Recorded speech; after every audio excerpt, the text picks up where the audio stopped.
When people talk about SMERSH hunting SS punitive forces, it's tempting to imagine something dramatic and sudden, like a single raid or a clean arrest. But the reality was slower, colder, and far more relentless. This was not a chase driven by emotion or revenge in the usual sense. It was a methodical pursuit built on patience, paperwork, informants, and an almost obsessive attention to detail. SMERSH didn't rush. They followed, waited, and closed in only when escape was no longer an option.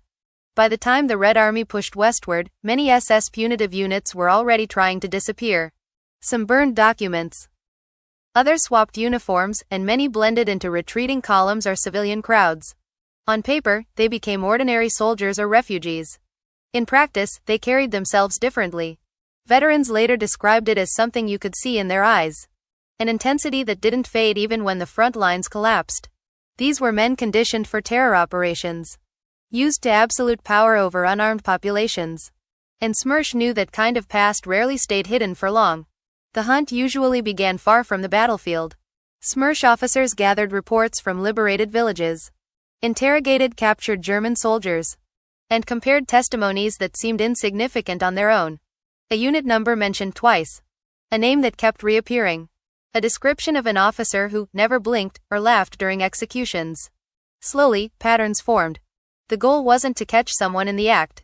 It was to confirm identity beyond doubt. SMERSH understood that a mistaken arrest could let the real perpetrators slip away.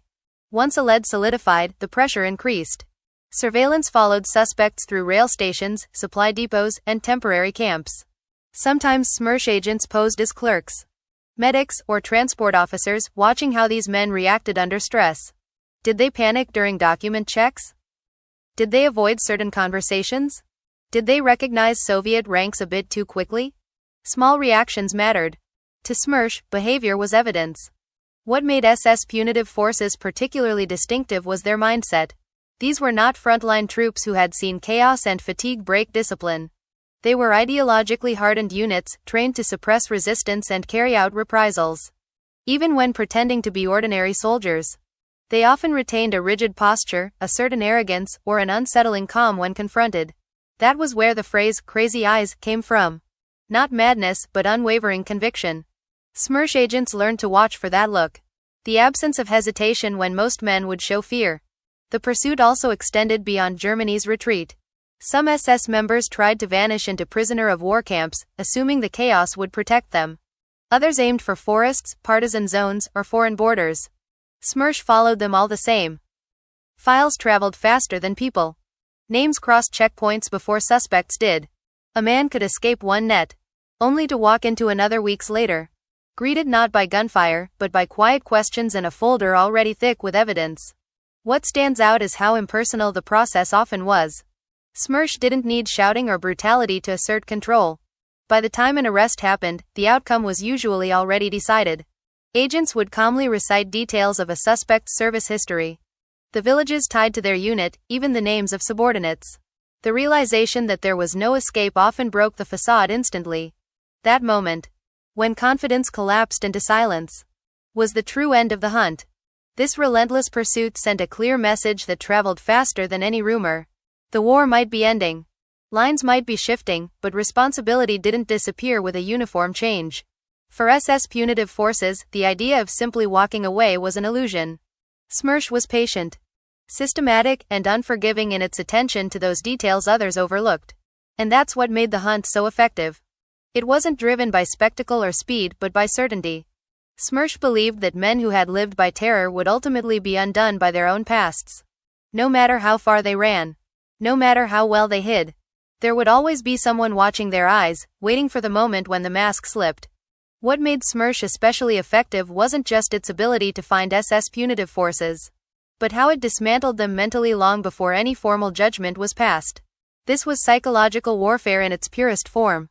Quiet and controlled, designed to strip away the confidence these men had relied on for years. SS punitive units were used to dominating through fear. They were the ones who decided who lived and who died, who watched terror spread and believed it proved their power. SMERSH understood that to defeat men like this, you didn't need to mirror their brutality. You needed to reverse it. Once suspects were identified and isolated, the atmosphere shifted. There were no dramatic confrontations, no theatrical accusations. Instead, there was silence, paperwork, and an unnerving sense that everything had already been decided.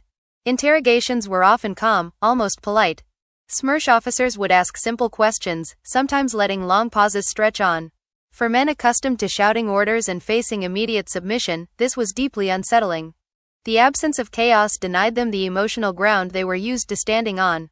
SMERSH relied heavily on information dominance. They entered interrogations knowing far more than they initially revealed. A suspect might be asked about routine service details, only to later hear specific village names, dates, or witness descriptions spoken back to them with precision. Each revelation tightened the psychological vice. The message was clear.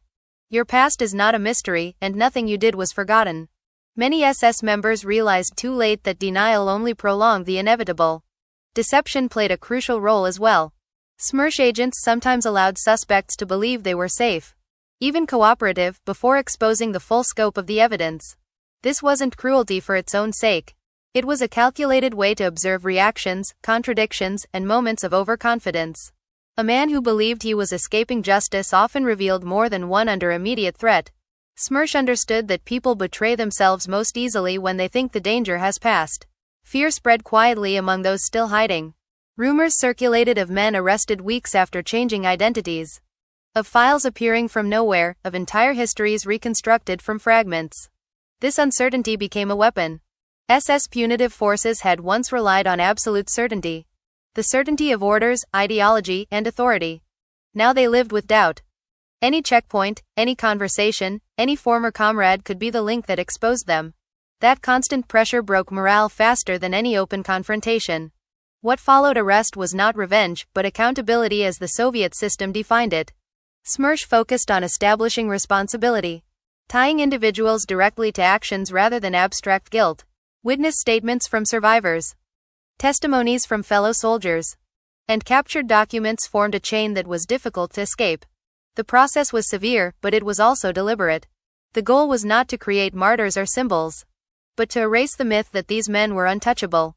For the SS punitive forces, this was perhaps the most crushing blow of all. Their ideology had taught them they were elite, chosen, and immune to consequence. SMERSH dismantled that belief piece by piece. There was no dramatic downfall, no final speech, no battlefield death to cling to. Just the slow realization that they were now ordinary men facing judgment for extraordinary crimes. That psychological collapse often came before any sentence was pronounced. This approach also sent a wider message across the post-war landscape. Justice did not need spectacle to be effective. The quiet certainty of SMERSH's methods created a lasting fear among those who had participated in atrocities and hoped time would erase their actions. It reinforced the idea that memory itself was a weapon. That records, witnesses, and lived experience could pursue someone long after guns fell silent. In the end, SMERSH's greatest strength wasn't brutality, but control. By denying SS punitive forces the fear-based dominance they once wielded, SMERSH turned their own tactics inside out. The hunters became the observed. The confident became the exposed. And the men who once relied on terror were left facing something far more destabilizing: the inescapable weight of their own past.